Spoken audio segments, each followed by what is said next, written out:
Oh boy. We are live. Hello, everybody. Hello. We already have a bunch of people in the chat. Hello, people in the chat. If you don't know by now, I'm Ravenflower, or I just go by Raven, or hey you, or you there, or lady, whatever. I don't really care. But this is my channel, and I am I guess you would call a medium. I'm still trying to figure out like the actual like label of what I am, because I just don't know. But I deal with spirits a lot. There's a lot of chatter that goes on in my brain. And so I like to watch paranormal investigations.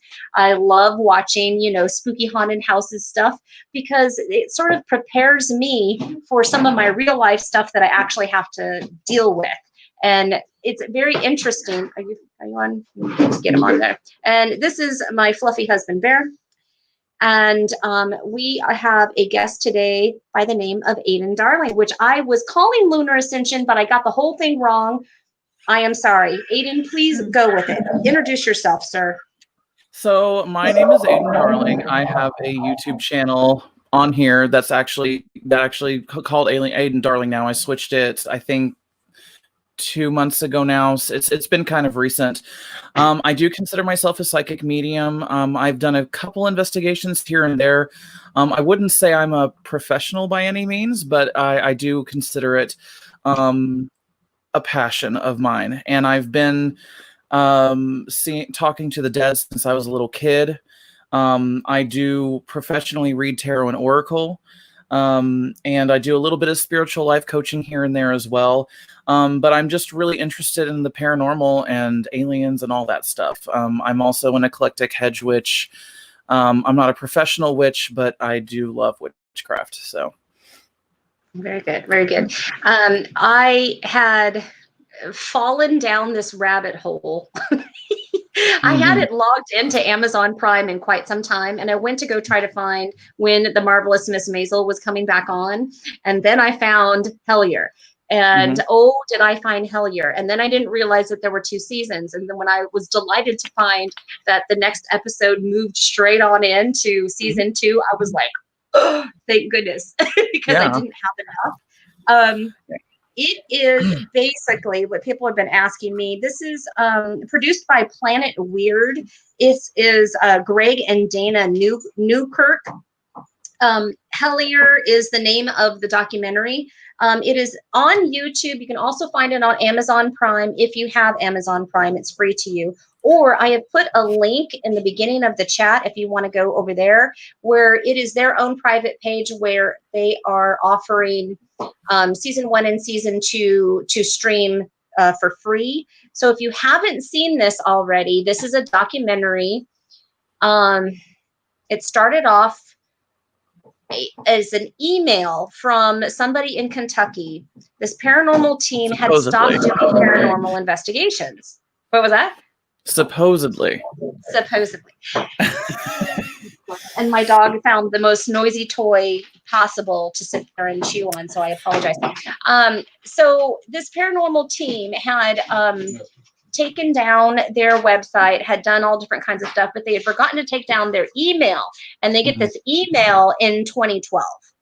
And it's this guy, David Christie. He's a doctor in Kentucky. He's all these things, and he's being tormented by these goblin-like creatures that are coming in the night, and basically just tormenting their whole house and household. And apparently everybody in my house wants to be like very active right now. I'm going to lose my damn mind. This is why I've stopped YouTubing, people.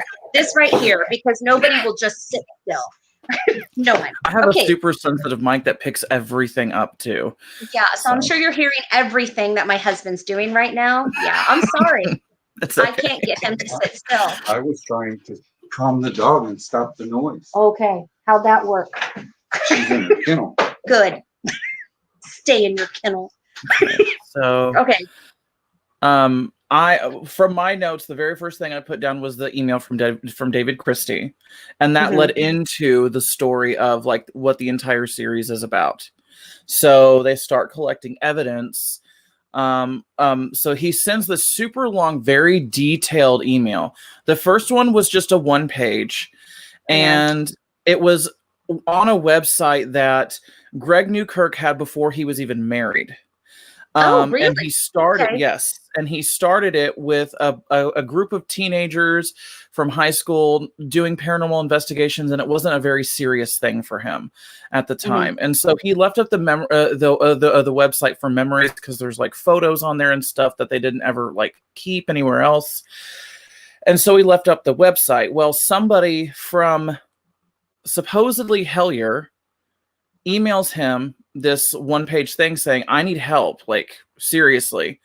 And he saw the first email and basically went, well, this is really weird. I never checked this email or anything, but if you can bring me back some evidence, I can look more into it. And that's when he's given an 8-page email, I think, with it was long photos. Yeah. And you call it a dossier. Dossier. Yeah. Dossier. Yeah. And when he got these photos, they are these alien-like footprints that actually have creases, like we have, like, you know, fingerprints and like the little creases on your hand. Yeah, the little creases. These footprints had creases, like handprints. And so they were really intrigued, because when he showed these photos on Facebook and said, hey, all of my hunting experts, people that actually go in the forest and like hunt deer and everything else, he's like, can anybody identify what these could be related to? And everybody said, you need to get somebody like with a college degree on this shit. Like, we don't know. And so he's like, okay, this is really interesting. So he asked for even more photos and more evidence. And he actually got a few very dingy photos of the creatures. Yes. And I mean, considering how terrifying it must have been just to even get one picture, I kind of understand. I kind of understand. But that was shady. Let me interject right here, because that follows, I think that was like the 3rd email, because they asked him to go back and get more proof, more evidence. And if there was something, because they had the footprints, but then they said, can you give us something to scale so that we could see it to scale? So he goes back and he's like, well, we left, we're no longer there. I'm going to go back with my brother-in-law. We have to go pick up some things, you know, and we will try to get some more evidence while we're there. And so just knowing that his whole family just picked up and left was just like, whoa. Already that was like enough for me. But he still gave the evidence. And then when he returned that evidence to them, they tried to reach out saying, hey, whoa, we're so interested. How do we get to Kentucky? Because right now we're in Canada. You know, we're not sure if we're going to be able to make it there or how we're going to make this work out. And then he never writes them again. He goes quiet. Completely silent. Completely silent. So after that, nothing after that really picks up until trip number 2. But I'm going to talk about trip number 1 really fast, because I think there's one important thing that happened in trip number 1. And this is why I conspiracy theory, I think the government got involved. Because everybody all of a sudden, I think you're right. Kept their mouth shut. Feel the same way. So in trip 1, they go to Hellier and they start talking to some of the local people that are there. A lot of them start talking about how it's very common to see UFO sightings. They see UFO sightings all the time. They have photos. They have news coverage on it. All sorts of weird stuff. They'll talk about like ghosts and Bigfoot and everything else. There's people talking about all sorts of weird things that are happening. And this is just right outside the gas station when they're just trying to figure out where they're at and have a map on the hood of their car, and people just walking over to them like, oh yeah, and my uncle and so. And yep.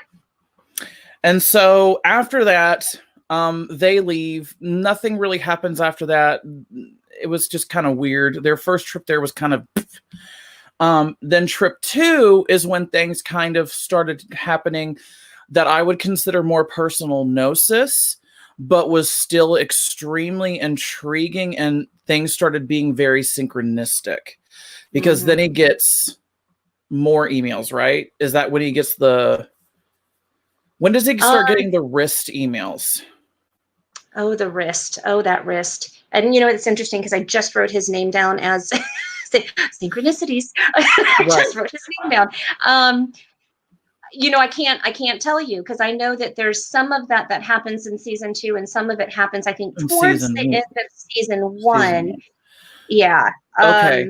And it's Terry as in Terry, and then wrist. Wrist. Mm-hmm. Wrist. And wrist like a wrist, with an E at the end of it. Mm-hmm. Which in season 2 is weird because they talk about that guy who was in the military with Sir Terry Wrist. Right. So they decide to go back. Now, there is something else I will note. In this entire series that they they glance over, just like, oh, by the way, we have this technology that not everybody can just get their hands on, but we're just going to use it real quick. Okay. Have fun with that. So they have 2 very special pieces of equipment that not everybody can get their hands on. One of them is a very specific kind of spirit box.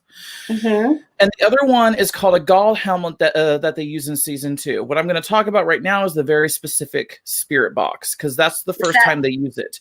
That's the Estes method, right? The Estes method? Yes, and that is in the trip 2 to Hellier. So they go get a cabin. Before they go to the cabin, they try to talk to some of the local people about weird stuff again. Everybody keeps their mouth shut and says, no, I've never heard of anything. And they think it's so weird how everybody beforehand, when they would go to this gas station, would talk about aliens and everything else. And then they go back and they say, I've never heard of anything weird. And my friend, Roxy, actually said, I think the government was paying them to shut up. Yeah. So it was like super contrast. It was everybody was so kind and so open in the first time they went, and then they were just like almost sort of paranoid and a little combative the second time, especially those 2 guys. And they're just like, well, be careful who you ask stuff around here about. You don't want to just be, you don't want to say that to too many people. They were all like that. I was like, what? That was creepy. That was creepy. And so towards the end of trip 2, they decide to go to a log cabin in the mountains right outside of Hellier, because in the email that he got from David Christie, it had said that this guy lived right outside of Hellier. So they go to this cabin and they use the Estes method for communication with creatures, spirits, whatever wants to show itself that night. And holy crap, Connor used the stuff. I love Connor, by the way, because he gets freaked out so easy. He's just like, what was that? What was that? His leg, he's like, help me. Yeah. And so the first thing they do, which I love Dana Newkirk, I love her vibe. They go into she's also a hedge witch. She's also a hedge witch. So I'm like, I'm a fan. Hi, how are you? Hello, hi. I'm a fan. I know, I followed her on Instagram. I love her. Yes, I love her. So she just has a very good vibe about her. So they go into the woods close to their cabin. She lights some candles and she does a ritual basically saying she's welcoming anything not of this world in, kind of a thing. And I'm like, that's okay, go ahead. Like, woo, that's a little rough. Yeah, that's some rough stuff. And so they go back to the cabin after that. Not a whole lot happens, but after she does the ritual, they do get a few things thrown at them. And so they're like, okay, we know something's here. And they hear stuff walking around in the woods, but they feel like whatever it is, it's too shy to actually come up to them. And so they go back to the cabin and they start using the Estes method, using Connor as the listener of the Estes method. So the Estes method is basically the special spirit box that they had to use for the spirit box session. Okay. And what they do with that is that, so they have a concentrated, how do you put this? I kind of researched noise canceling headphones. Noise canceling and they also headphones. something over your eyes so you're completely focused on what's coming through the spirit box.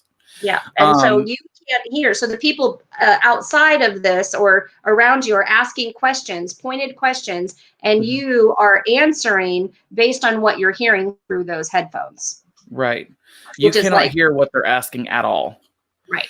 And so they start asking questions. Some of the questions line up with exactly what they're saying. Some of it was kind of random and kind of weird.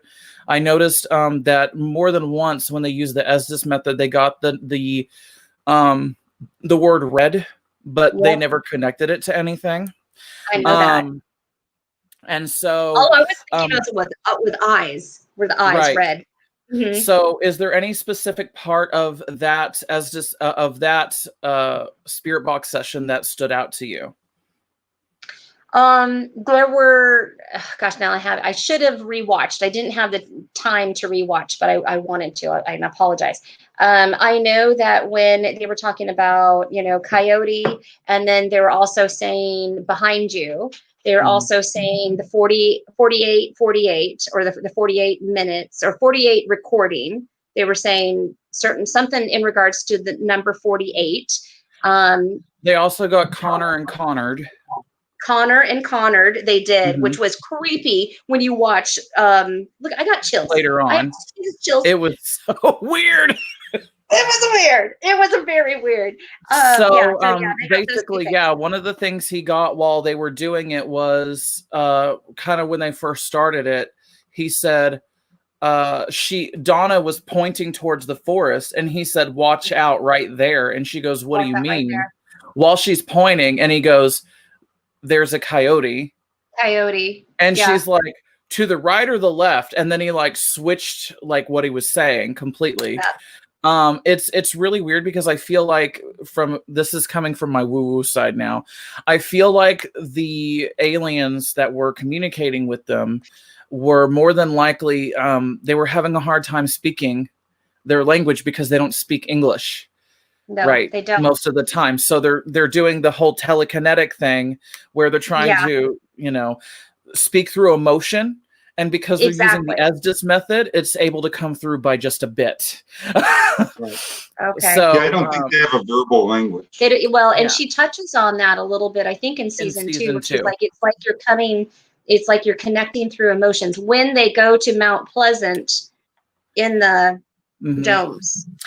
And so towards the end of the session, I would say my takeaway from it overall was they got a lot of dead leads from that session, but they also got a lot of personal gnosis things happen to them. They were getting things thrown at them. They were hearing clicking sounds, like a creature in the forest was making clicking sounds like that. And they were also having, like I said, they were having things thrown at them, and they were hearing thumps and bangs and walking around in the forest. And while that could have just been coyotes, I would like to think that there was something their intelligence speaking to them. I agree. So Connor, as a major skeptic, keeps having a lot of weird personal experiences. That's one of the things I wrote down. Because he did. Poor Connor. UFO experiences in the area of Hellier. Greg, later on in the season. Okay, so now we're going later on in season 1. My only other few takeaways was Greg does the Gonsfeld experiment, which is different than the Estes method. So the Gonsfeld experiment, the only difference is you use a regular spirit box instead of the special one that he was using. And you also, you cover your eyes, you cover your ears, and you also put ping pong balls over your eyes, and it actually touches your eyes because it's supposed to get your brain to focus completely. And they also shine a red light over your face. Specifically a red light. Now, do I know the science behind that? No. I don't either. We do not know these things, but there's science for it. Mhm. Google. And so they go to, that's what it was. They went to an actual cave that was told by them by a local. And I'm just thinking, why are you going into the middle of nowhere? Is there an alien in the house? There's something on the front porch. Okay. I don't know what's going on. Something's going on. Could be a squirrel. Small child size. It's small child size, green, bald. Yeah. I would invite him in, give him a cookie. Give him a cookie. No, it's a squirrel carrying an entire ear of corn, dragging it across. There is a squirrel that A got. little Did you hear squirrel. that? The little Dougie squirrel. Oh, We have a squirrel that is this long, It's little, and he's carrying an ear of corn that long and that big around, probably 3 times his body weight. and he's dragging it across the porch, the front porch, to go take it to his hide. Yeah. Wildlife. So, but my last takeaway while Greg was doing the Gonsfeld experiment was he starts having a experience where he feels like he's about to be abducted. Mm-hmm. And he gets very emotionally overwhelmed, and I personally feel like he was channeling, straight up channeling. That's what it felt like. Yeah. And then right before he was going to be taken, he the spirit box itself malfunctions. Yep. Which is super creepy. And all of this happens, and he keeps saying, I feel super cold. I feel so cold. And when they use the the little device that measures temperature, they say he's actually warmer than the rest of the room. Mm-hmm. By like 2 degrees. And they're like, okay. And so what was the last thing that was super was that where they found the can too? That's where they found the can, and that was something that that was mentioned as well. That was mentioned. Remember the tin can was mentioned during the in this method. I can't say it right. The Esbis method during the first spirit box Esbis method session while they were at the cabin. Connor said that he had a vision of a tin can in his head, and then that next night when they went to the cave in the dark in the middle of Hellier, where there's a bunch of get my gun kind of people just all around, which is not smart. Yep. They go to this abandoned mine. And he finds specifically, he said it in such detail, it's a can, it's an older can with no label on it that's crunched up. And he found it and he's like, what the hell? Yeah, he was emotional, just like, he's like, it looked like he was afraid to touch it, while he was in the actual cave. And I think I would be too. I know they went back because they also run a paranormal museum. And so they went back to go get that can so that they could add it to their things. We've kind of jumped over some stuff during the different methods that they used, and in some of their investigative research, they have found that it's not goblins. It's not goblins. It's aliens. It's straight up aliens. And somehow the name Indrid Cold got in there, and all the hairs on the back of my neck just stood straight up, because I love the movie The Moth Man Prophecies, and dove down a whole nother rabbit hole with that. My kid Rach loves the Mothman as well. And as soon as I heard it, I was like, no way, because I always thought there was some weird connection with Mothman and aliens, just based on the disappearances and the different things that would happen to the people that he affected. Well, and the last thing that I wanted to touch on that kind of ended this season 1 for me was the word synchromysticism was born. Where there's so many synchronicities that the reason that it has its own name now is because synchromysticism in particular means that there is some kind of force behind the synchronicities to the point to where that some people believe that there's an intelligence to it. It's its own thing. Yeah. And so I thought that that was super interesting because I'm like, what if it's following me? So yeah, that was my all of the takeaways from season 1. Those are good takeaways. Those are really good takeaways. I'm trying to write down. Okay, so when they got the other email from Terry Wrist was saying, why did you stop? Why did you stop looking? And then gives them all of these numbers and things like that. What was this? Yes, I know. Draven Michael just said the epicenter from Mothman isn't far from Hellier. Not far from where I'm at either. Oh, Draven, we might be going to Draven's house and doing some investigation. Not really, because I'm a big chicken. I'm not. I'll go. We'll be in like some federal freaking jail or something. It's a little cuckoo. But you know, this Terry Wrist. You know, when you say it, they make the notion or the idea. Somebody says, you know, that's the same as terrorist, not Terry Wrist.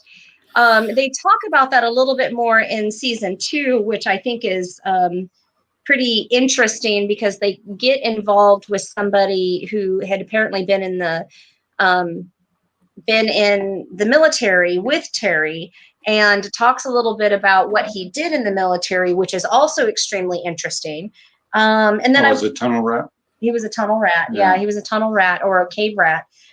Anyhow, also I wanted to talk about the cave system in which all of this stuff is happening. So these caves are not just like, oh, just one little cave. This is the Mammoth cave system. This Mammoth cave system, I've just spent some time on the internet, National Geographic and some other Kentucky stuff. Anyhow, I was just on there, and it says that what the known explored caves is over 400 miles, over 400 miles and spreads all underneath the state of Kentucky and goes into other locations.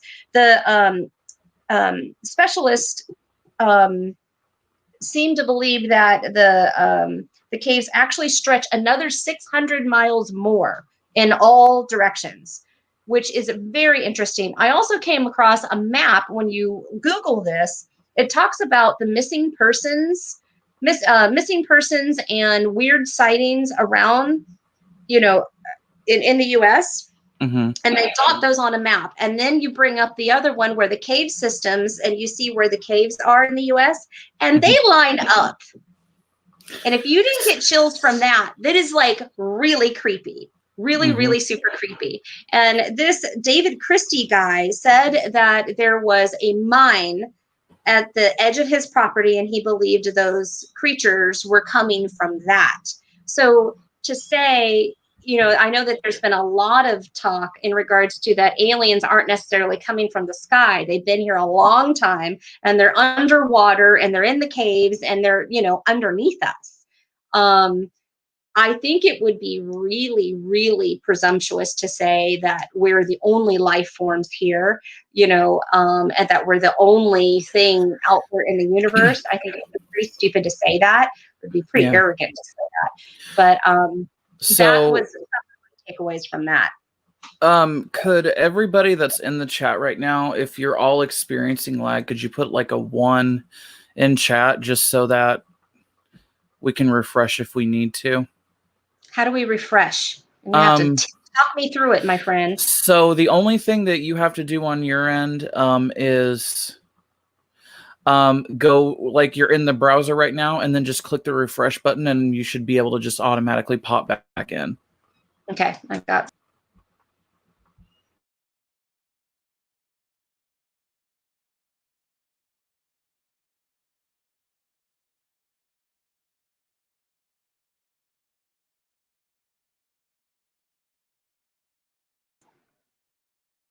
Okay, hopefully that's better. Help any? By the way, I'm with you, Noah. I'm not scared, and I'd love to see an alien. Oh, I can't hear him. Hold on a second. Now Aiden's gone. He's probably refreshing. Yes. He's refreshing as well. You're probably doing one at a time. Can you guys hear us? Oh, there's a bunch of people leaving ones. Yeah. Okay, there's Aiden. Okay. Can you hear me now? So I'm seeing on my phone is that the video keeps going in and out, but I'm assuming everybody can hear us. It's just the video's going in and out. Okay. All right. Well, we'll keep talking and we'll try to enter in here to season 2 in regards to some things. Because there's a lot of synchronicities that start lining up for this group. As soon as I watched it, the first person I really wanted to talk about it with, well, besides you, because you were sitting there, was you, Aiden, was you. Because I'm just like, oh my gosh, I bet Aiden knows all about this and I'm going to reach out to him. Like, I didn't talk to anybody else. You were the only person that was in my thoughts. Yeah. So in season 2, okay, now I'm going to get into my season 2 notes. Into your season 2 notes. Switch the page. Okay, so Connor in season 2 comes back with all of the evidence. Hold. Yes. Okay, the number 48. Okay, so after they were done with their call, they were done with their call, they called their friend Tyler, who was kind of like I don't know. He's like a extreme paranormal hunter. Like he's like rough. He does rugged, everything like, solo. Yeah, he's super weird like that. Okay. He's weird that way. I'm like, who you want to go find yourself? He's the scout. He's the scout. He's a scout. Yeah. Well, they call him and they end the call, and the end of the call is 48 minutes, 48 seconds. It was just like, what? Okay, continue. So 40, I Googled the number 4848. Okay. Because I'm nosy. And 4848 in particular means that you are being surrounded by light and guardians and angels. You're being surrounded. Surrounded by light. Wow. Yeah. Okay. So I thought that was interesting. So now we're getting into season 2. Now you got to look at my shirt. Oh my God. I am not a part of Hellier. I am not on a stack of witch books, not Bibles, witch books. I am not a part of Hellier. Nor am I. Nor am I. Okay. So Connor comes back. If the FBI is listening. Connor comes back in season 2. He's one of the hired investigators that they had for the case. Okay. He takes everything that they got from season 1 and compiles it down into, these are the things that we can do to close out the case itself. One of the first things he meant, and it gives everybody goals, like, let's do this, this, this, this, and this. Then they actually go and meet somebody named Tanya. Okay, so Tanya is the daughter of someone that actually knew Terry Wrist personally. Oh, wait. Oh, I thought that was Indrid Cold. But Ingrid Cold knew Terry Wrist. Oh, yeah. Okay. I think it's the same person. That's what I think. Maybe. So maybe that was my thought. So here's how the rabbit hole gets even deeper. So they find out that Terry Wrist's name is actually in a book. What's the name of the book? I forgot. I can't remember. Something euphonauts. Something euphonauts. Having to do with the euphonauts. Yep. And so they find out that they're like a ton of list of names from this book, including Ingrid Cold. So he does some research and finds somebody that knows Ingrid Cold. And it's like a nice old lady in a retirement home, and they decide to go and visit her. Now, one of the things that she said in their visit was, yes, I've met them before. And the whole time they're acting like Ingrid Cold has met these people and they're aliens. Yeah. And they look just like humans. And I'm thinking, I don't know if that's the case, but okay. Like my skeptical side's going, where's the proof? I need some pudding. Okay, like I need something. Yeah, because she's just all like laid, she's just like chilling in her nursing home scooter, just like, yep. And I'm kind of wondering if she watched the Hellier series and just kind of, like, but at the same time, she is the daughter of one of the people that wrote the book, that helped write the book. And so they're like, well, she's got to know something. So they go and they talk to her, and she said that Ingrid Cold's sons, Connor and Connard, that they come and they visit her. Yeah. Oh, Ophelia. And I'm just thinking, because the FBI isn't going to come and check on that. Seriously. Ophelia just said it's the Secret Cipher of the Euthanauts. Secret Cipher of the Euthanauts. That's the name of the book by Alan Greenfield. Thank you. Okay. So they go, they visit with her. She's super nice. They say, can we give a message to Connor and Connard? She said, yes, I'll give it to them. They write the letter. They give it to her. And the entire time I'm just thinking, I feel like she's just trying to insert herself into the narrative. It does feel that way. It does feel that way. And it kind of, her experiences with Ingrid Cold, as well as the sons, which I didn't know that there were sons in regards to this creature, before. If anybody has watched the Moth Man Prophecies, they don't go into any of that. And it's painted as not a nice thing. It's not a nice thing. It's very interested in tomfoolery, serious fuckery, mental illness, all that other stuff, which we need to touch on in regards to that one town. Yes. So what town was that called again? Do you have that written down? I didn't write it down. I don't have it written down. I think it was it Clearwater? I'm not sure. Clearwater? It's on the edge. That sounds familiar. That does sound familiar. Can't recall. Okay. So that's the end of my notes, but I'm going to go by what I remember now. Okay. After that, they go to a town. And in this town, they're looking for more information and proof that Terry R. Wrist actually exists. One of the amazing things that happens after the season 1 is complete of Hellier, he actually emails them back again, one more time, and says, "Why did you stop? You were so close to knowing the truth." Yeah.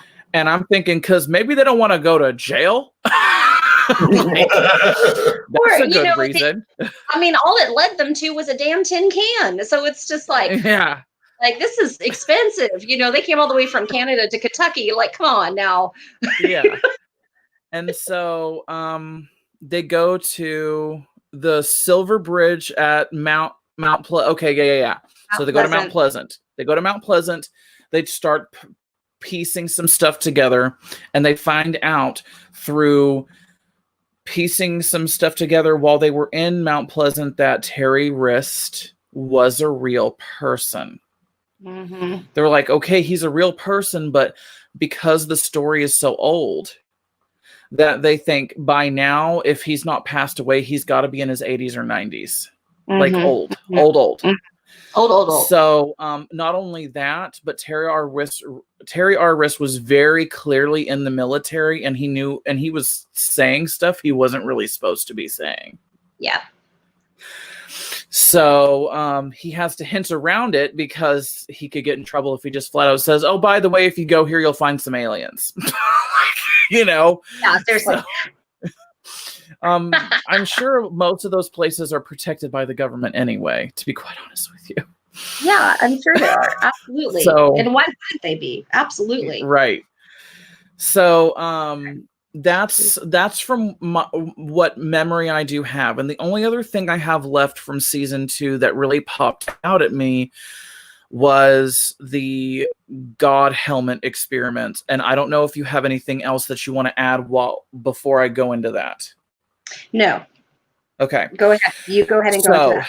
they go to Mount Pleasant. They find out that Terry Wrist is a very real person. And then they decide to go to this huge dome thing. What is it? More of like a, what do they call it? It's the domes in Mount Pleasant. This is where Indrid Cold was supposed to have been hiding out for a certain time frame when all the Point Pleasant Mothman prophecy stuff was happening back in the 70s, I believe it was. So it's a hot spot for people to go and visit. So it's kind of like, it's not necessarily a silo, but that's kind of like a concrete dome. And then there's like, how do you describe Was it a monolithic dome? No, it was I missed not. that part. I missed that. You were there and you watched it. I fell asleep at one point. You were watching it. I left you unattended. You did. Okay, so it's basically a really big dome. And there's 3 of them, and they decide to go to the middle one, of course. I would too. And they go to the middle dome, and they decide to do the God helmet experiments. Now, this is the other piece of equipment that not everybody can get their hands on. Sorry, Noah just said we have to all wear foil hats right now. We might need to. Now. Right now. So, now, okay, I'm trying to catch up. You had one job. LOL, just kidding. So they go to this dome and they do the God helmet experiment. Now, the God helmet in particular is another one that I find very interesting. So they mainly created the God helmet for doctors and scientists to study the human brain. But they made one for paranormal investigating, and they actually got their hands on it. Yeah. And so, you know, just like la-di-da, by the way, we have this cool thing that you can't use. So I was like, thanks. Thanks. I know. I would really like to try this other method that they had tried beforehand, but it's like, how do I do that? So they used the Estes method and the God helmet at the same time.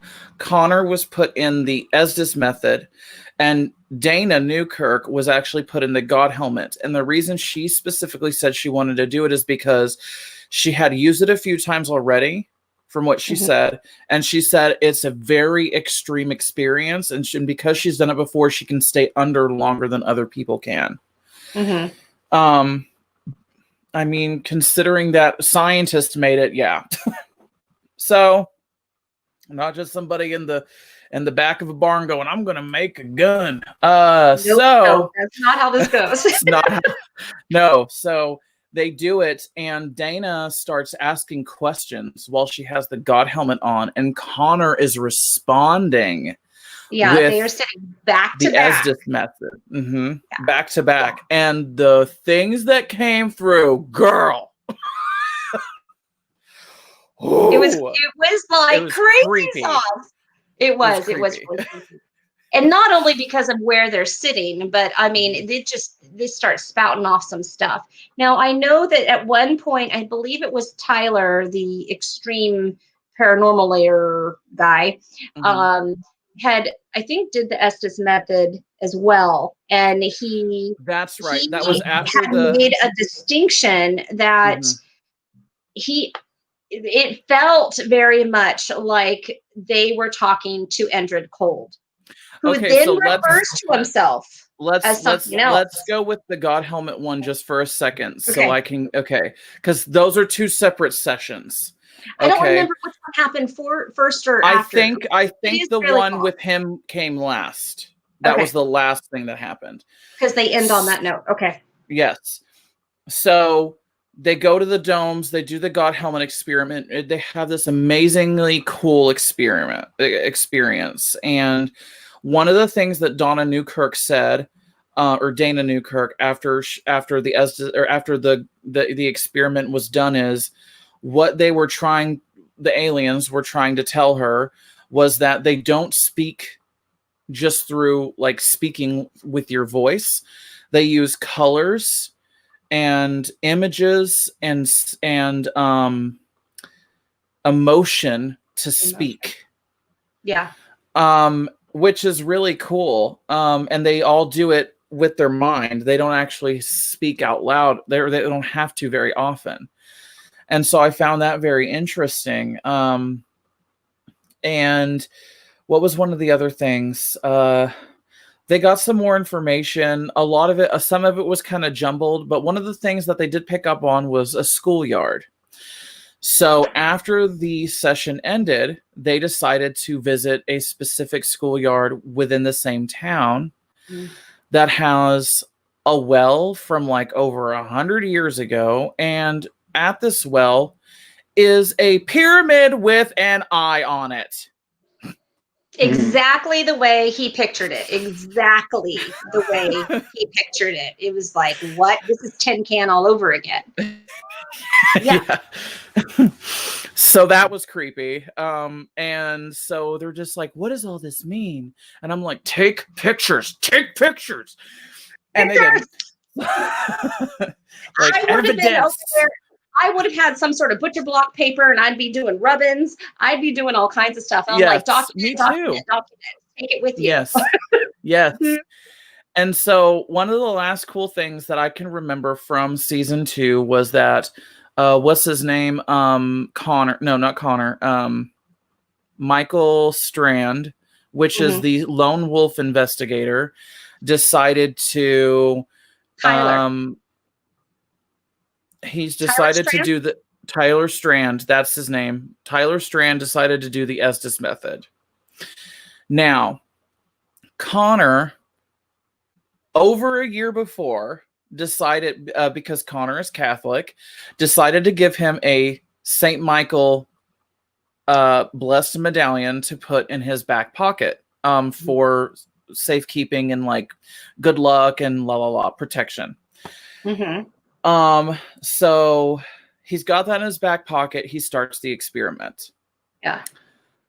Some of the cool things that he got included the fact that his demeanor completely changed. Noah, this little tidbit is for you, Mr. Archangel. This is for you. Yeah. His demeanor changed, the way he spoke changed, the cadence of his voice changed. It's almost like he had a foreign accent from a country that doesn't exist. Yep. And he said that his name was Michael. And Dana Newkirk automatically assumed that he meant Archangel Michael, but she didn't want to say anything unless he said it. And so he kept talking, and he was giving them a lot of information. And filling in a few blanks through this session. And then they said, and then he said, I'm Archangel Michael. And that was really cool. And then one of the other things that happened was he said, Connor, you seem, what did he exactly say? You seem wigged out. And Connor freaked out. It was so funny. He's like, what? Yeah, look, what is going on? I can't say, like looking over the whole thing, I'm not going to say that it was action-packed. It wasn't action-packed. Like when I talked about it, they didn't chop it up enough. They did not chop it up enough. The reviews on it are awful, I'll tell you, because having researched some of it today, they are awful. But a lot of those whole episodes you can skip. Yeah, there are. I mean, literally. But then you don't know which tidbits you're going to get. So, whatever. If you have the time, just watch it. It could be in the background. You could be listening to it or whatever. It's pretty good. My interest in this was that things kept changing. And then they start talking about the Green Man. And I believe it was Tyler. Yeah, Tyler had gone also back to the exact same grid point that, was it Terry Wrist had sent coordinates to, because they had found coordinates that there's numbers, and then there is also this secret magical society I've never heard of that has to do with like numerology, and they're talking third about order and nines and all this, the third order, exactly. And then they're saying that this is some sort of initiation that they're doing. and that they'll get it once they understand it all, they'll get it. And like Terry Wrist is pushing them towards that. I don't really know, but the fact that they went from here goblins to Archangel Michael, I'm like, what the hell is going on? Like, this is crazy. And Crazy. It's not that.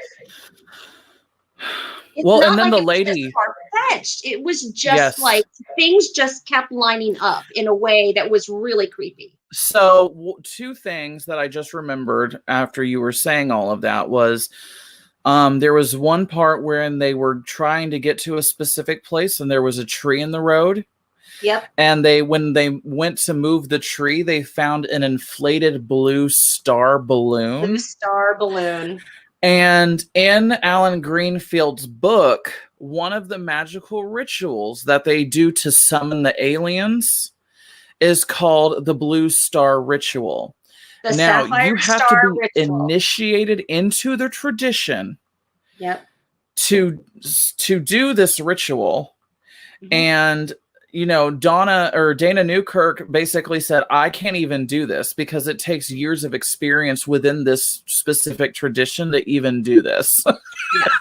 And so I was like, I wouldn't either. Like, you know, so sacred geometry. They're calling it sacred geometry. Yep. And what was the other thing that really stood out to me? The teacher.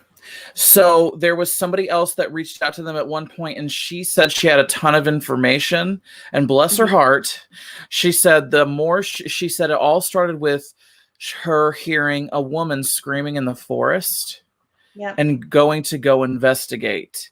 And she said it ended up with her having 3 or 2 federal offenses, I guess, going onto, you know, governmental property, and then her finding people doing pagan rituals to the aliens specifically, and them calling them green men. And David Newkirk during that interview basically said, I want you to describe to me what the aliens looked like. And she said my eyes couldn't even believe what I was seeing. She said the most I can give you is they're tiny green men, and they were calling them the green men. So everybody else thought that she was talking about a pagan ritual, and she goes, I don't know what the hell you're talking about. I'm talking about the green men. And so they're like, oh. So, and she said, just be very careful where you step because you don't want to be in jail like me. And then they were like, okay.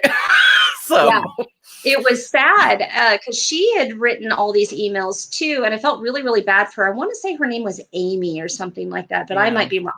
Anyhow, but she had had all these incidences happen. She was dating somebody, and they go and they talk with her. Actually, they email with her a little bit back and forth, and then she kind of goes off grid. They're like, oh, great, another David Christie. And then they're talking to somebody else, and this is where things get fuzzy for me because I don't quite remember, but they were talking to somebody else who was making reference to her, that she was dating somebody, and they took her into a cave, and there was these rituals, and she did it for a couple of times and got creeped out and tried to end the situation. And that's when all the trouble with the law happened, because the law in that area is all a part of it. A part of it. Absolutely a part of it.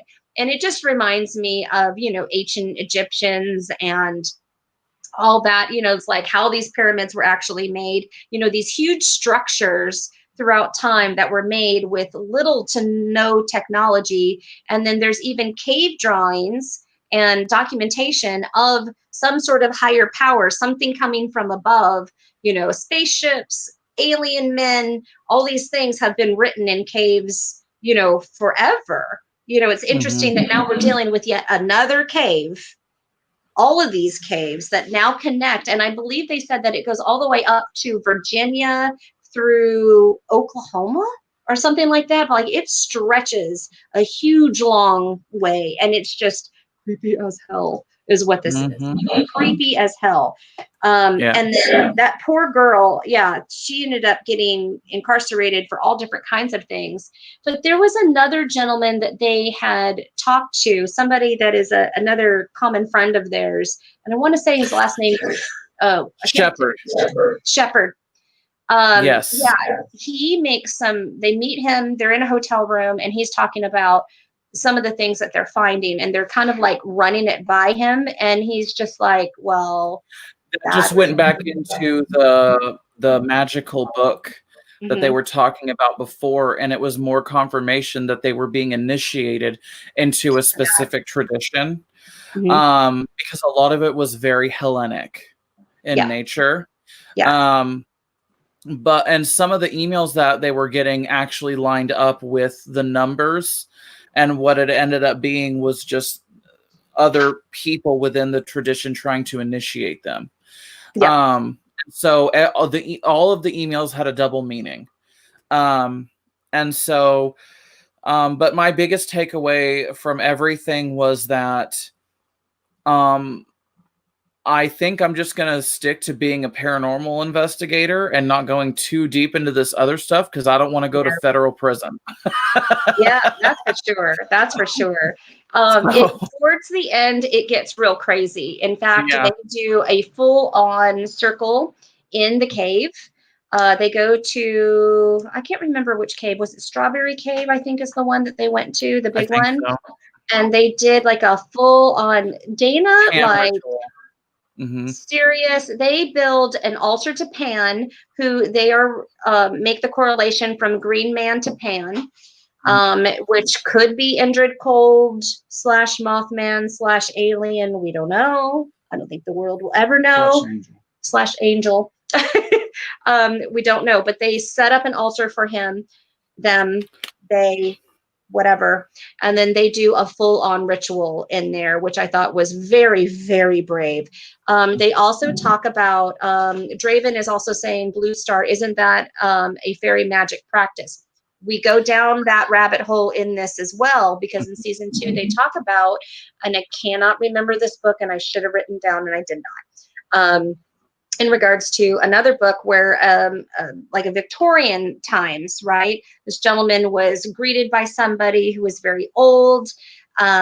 He is lured to this cave, and a man who was like totally naked, bald, no genitals. It was very odd. No eyes either. Takes him to the center of the earth where there are fairies there, the green Pan, all of this stuff is happening there, and like sort of opens up this huge cavern, which was just like, what? And at that point, I just sort of stood up, and I'm like, I'm exhausted. I don't know what's happening. I think I came up for another cup of coffee, and then like, didn't I say that to you? And I'm just like, I don't even know what's going on anymore. I'm gonna have to rewatch. Crazy sauce. Absolutely crazy sauce. Yeah, they were playing that. Yeah, Black Beck's. She just said Strawberry Cave and to invoke Pan. Yeah, I think ghosts might be just a little bit easier to stick to, Jennifer. I agree. I'll stick with the dead people. Dead people I got. Yeah. This other just like, the aliens, I have dabbled with the aliens. And it just gets too weird, man. I mean, you talk about even like ancestral stuff. Yeah. And you start getting into like going way back when Nephilim were a thing in your ancestral line, and that's trippy enough. That's like doing LSD as it is. You get into the alien stuff and you're like on meth and LSD at the same time going, where the hell am I? So it's too wonky for me, man. Oh, did you hear that sound? Hang on 1 second. We've got a weird thing happening. Okay. Hold up. We might be coming an hour. That's what it is. Generally, I get kicked off every now and again, so I'm just going again. Okay. You talk. I'll be right back. Hello. Okay, so it was her end. Cool. I've been. Let's see. I've been to a concert. Pan was invoked. Woohoo! Yeah. Never been to anything like that, but that sounds fun. Ghost hunting is definitely my speed. Me too. Like dead people and like demons are enough for me. And angels, like I'm good with that. Like let's just stick with it. Good. Audio distortion. Yeah, I know. It got like really bad there for a minute. I'm sure y'all can hear that. That's my woodwick candle. I have a really nice mic, so it's picking up that as well. Thank you. I like my shirt as well. But yeah, I encourage you guys to go watch Hellier. It's a really, really good series to watch. I also know that very soon, I don't think it's started yet. I don't think. But Dave and Donna Newkirk are doing another Phenomenacon on their Patreon. And they're going to have special guests. They're going to have paranormal investigators and everything else. And they're going to have guests from the Hellier series. So if you're interested in that, I would suggest going to their Instagrams or their Facebook page to look up that information, just because I find that stuff interesting. And when they have an event, I'll like temporarily go into their little Facebook group and be a part of that. But outside of that, yeah, it was just a super interesting series. It makes you think a lot. And it also makes you think, like, how much is the government actually covering up as well? It's really weird because there is a lot of people. Let me see. Downloading photo. But it's one of those things where it really makes you think, because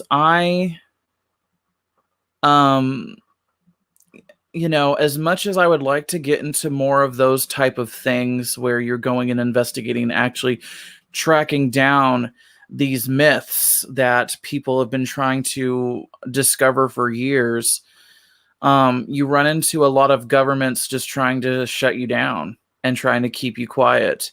And so I think I just err on the side of, you know, let them, if they need that like if they're willing to kill for that information, you know, it's just one of those things where I'm tired and I can't run, so just keep the information. Like, I'm good. I live in Kentucky and binge watch the series. I was spooked. Yeah. Which paranormal researchers would you want to investigate some of the stuff around Hellier? If I was to like make my own paranormal group, that's a really good question, actually. I think I would take, for like psychic mediumship, I would either pick Matt Aaron, or I would pick because he's super freaking psychic, or I would pick Michelle Belanger. For researchers, I would actually probably pick the people that do Katrina Weidman from Portals to Hell. I think she would be one of them. And then I think it would probably be what's that other paranormal series? Crap, I can't remember. So Ravenflower's completely rebooting right now. The whole thing blue screened on her. Wow. What was the other thing?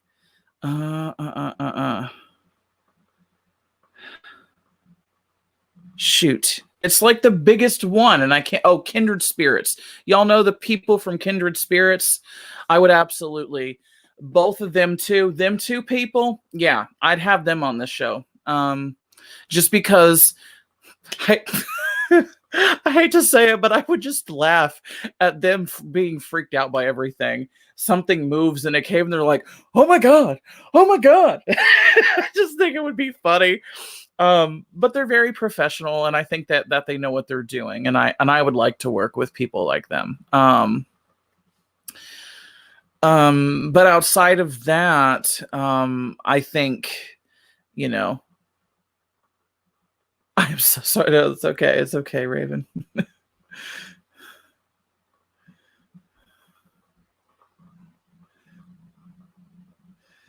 Just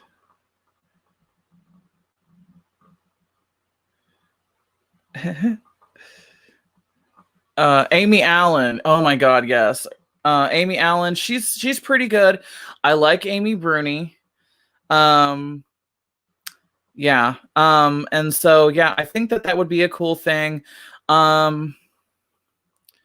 But to be quite honest with you, like if I was to go and do any kind of, first of all, I don't want any weird emails. So don't send them to me because I'll probably just throw it away. They're like, I want to invite you to like investigate da-da-da. There's like FBI agents everywhere and you might go to jail, but like look into it anyway. And I'm going to be like, no. Yeah. Oh, Chip Colfie. Oh my God. He's really good. But I don't think that Chip Colfie would be down to like hike up to a mountain trail or anything like that. I don't see him doing that. Another one that would be interesting is Elfie Music. Oh, hell yes. I don't know if she'd do it, to be quite honest with you. But yeah, it'd be kind of cool to see Elfie. But I feel like Matt Arn would do just as good of a job, to be quite honest with you. I mean, everybody has their expertise, obviously. But like, yeah. Or Devin Hunter. Nope, no mysterious emailing to us people. Exactly. Making a point to send Aiden cryptic emails now. Yeah. Yeah, no, I'm good on the cryptic email crap. I've got enough. Like, I ain't got the money to be flying to different states and investigating stuff.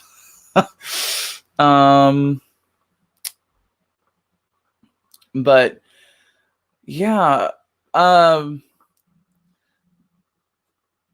of my favorite shows I think is like Portals to Hell and Kindred Spirits and stuff like that. And then but I encourage you guys to go and check out their Planet, or not their Planet Weird, the Paranormal Museum that Greg and Donna Newkirk do on Patreon, just because it's really cool. It's very entertaining. They actually do a lot of cool stuff on there. And if you pay the $15 for the Facebook group, you get a lot of really cool perks. So I would just go check it out.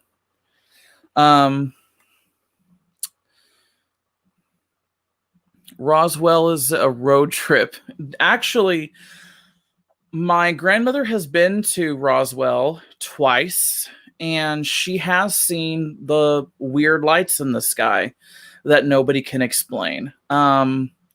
She's actually gotten footage of it. So yeah, that's one of the things I would actually like to eventually visit Roswell at one point. But like I said, I kind of tiptoe around the alien stuff. I think I would want a witch with a lot of experience into invoking aliens and stuff like that if I was going to go on an alien type investigation, just because I don't want to fuck with no aliens. Can you make us a how-to video on proper foil hats? See you later, Ophelia. This all reminded me of Storm Area 51 memes. Yeah. So yeah, I mean, like I said, it's just it was a really interesting series, to say the least. Yes, it will.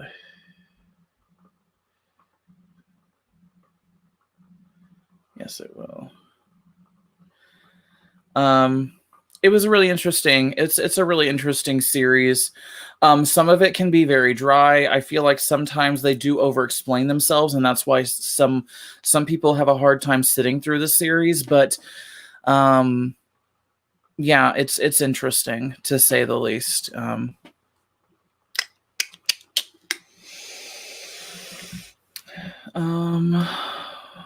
This thing did a whole what? I think system reboot. Oh my god, jerks. The aliens are jerks. Oh. All right. Well, I'm gonna do my thing now because I don't like awkward dead silence. Do you guys? I don't. I think it's weird. So I got my aliens and ancestors, angels and ancestors, oracle cards. That was a big Freudian slip, eh? And I guess what I could do is draw a card for the night, and then we can talk about it. How about that? La la la la. I love these cards, by the way. Do you not see how beautiful the back of these cards are? That is a masterpiece, you guys. Masterpiece. Okay, so Spirit, one card for the collective, please. Not that you guys will see it, because I keep going in and out. But I can try. Here we go. Angels and airwaves. Yes, Draven, that's what I meant to say. Yes. Angels and airwaves. Okay. This one? Okay. Here we go. Transform and unveil your gifts. Shapeshifter. Which is very fitting since we're talking about like extraterrestrial stuff, right? Let's see. Transform and unveil your gifts. Oh, well, it would help if this thing was. Here we go. Take your time and focus on developing your gifts and strengths. You may have been through many challenges and lows, but now you are in a space of transformation. You are moving beyond your past challenges and honoring your current strengths. There are opportunities for you to discover and rediscover the gifts and talents that you were born with and born to share. All of your past experiences have only helped you see how strong you really are. You are an amazing soul who can change and transform in ways that people least expect. You have many talents that you will share in your lifetime. You are guided to stay focused on the light, knowing that it will guide you forward. When this card arrives, there's also an opportunity for you to tap into the power of your spirit animal. Note if you're seeing a particular animal regularly because its medicine is coming to you. Love that for the nightly draw, you guys. That's beautiful. Love that. Transformation, here we come. Getting our gifts, man. Let's get them gifts. And let's use them. Love that card. Thank you. That card is gorgeous, and I agree. Thank you. Cards, I'm so down. Yes. I hope you guys heard all that. Ravenflower's computer just had a total meltdown, and I feel bad for her because I'm like, what's happening? So I'm gonna give her a few more minutes. See the party. Yeah.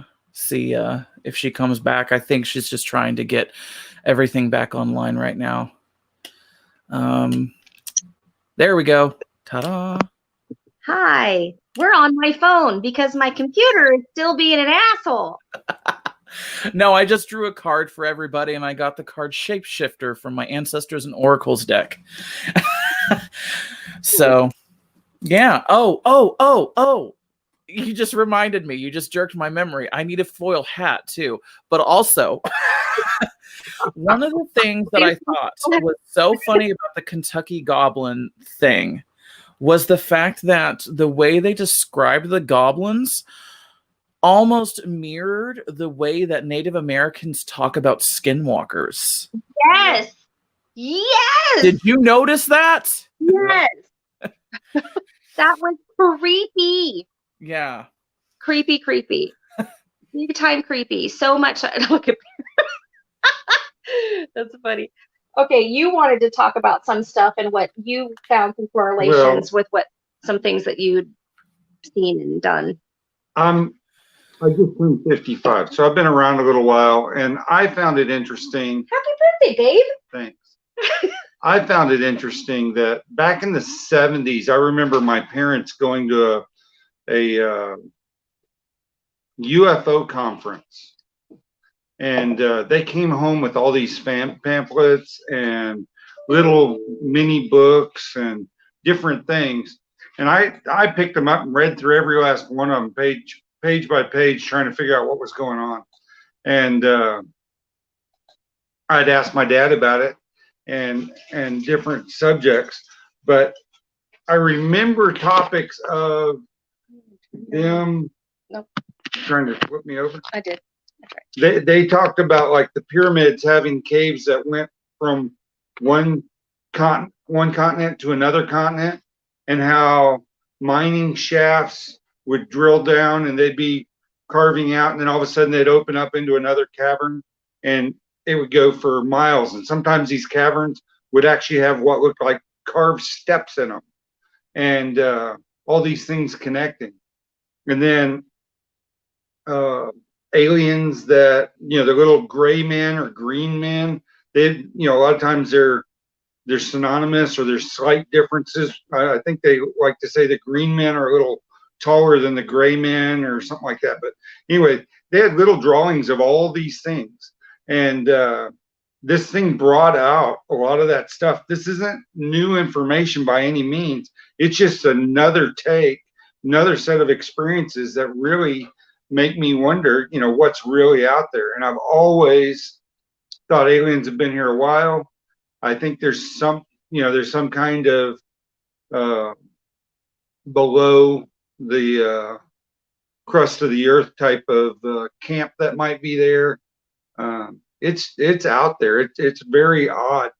And I don't know if any of y'all have ever saw the stuff like if you watch the Simpsons cartoons, they'll predict stuff that, you know, they'll do something 2 years earlier, and then all of a sudden it happens kind of in the real world the way it did.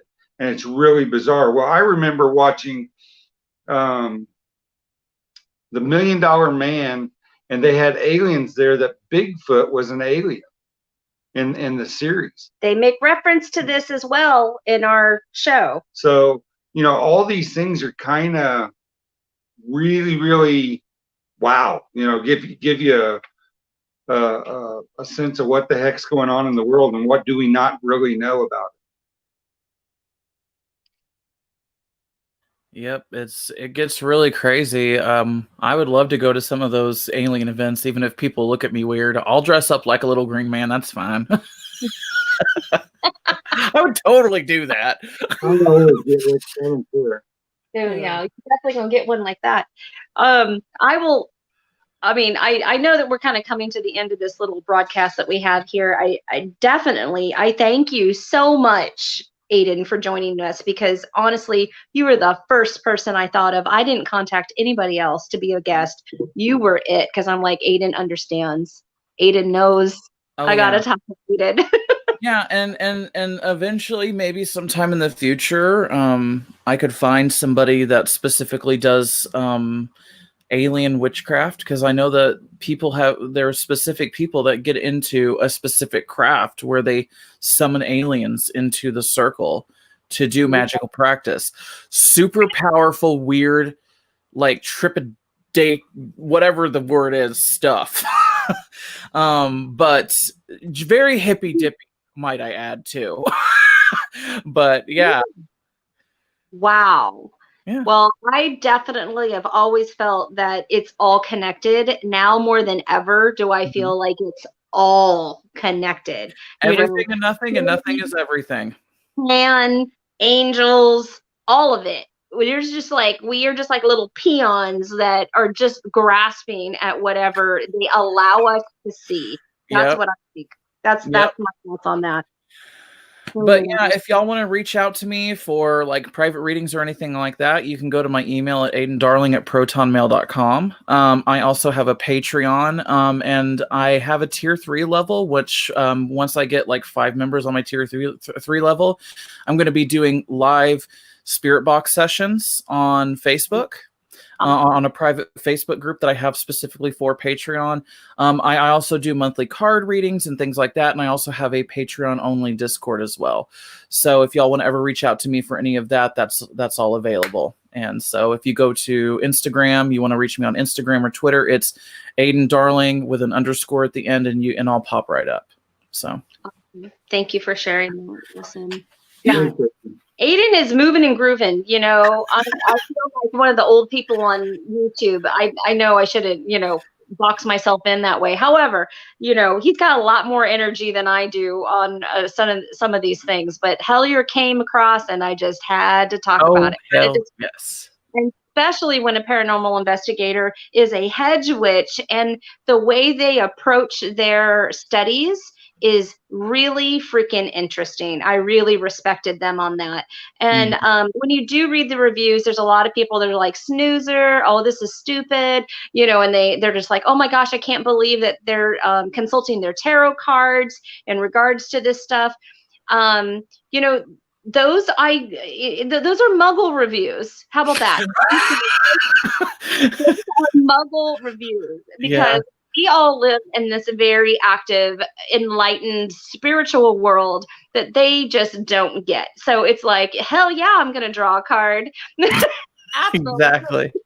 Like, am I in the right place? What should I be doing? And I turned my kids onto the Mothman.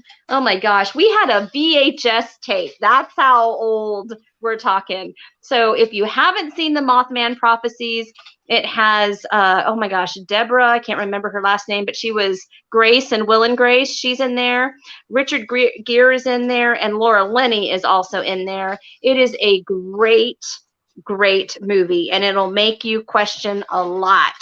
Then if you see the link at the beginning of the chat, and when this ends and loads, I'll make sure to add that link again to the actual Planet Weird Hellier page. Follow them on Instagram. I'm following Greg, I'm following Carl, and I'm following Connor and Dana, all on Instagram, and they do some really cool stuff. They also do some live streaming. They do have a Patreon. They are actually looking to keep this investigation going, and they're asking for donations for that, because they pretty much funded all of it themselves. And then the proceeds that they got from season 1 paid for season 2. They updated their equipment, but they are committed to keeping the investigation going. Very brave people, I have to say.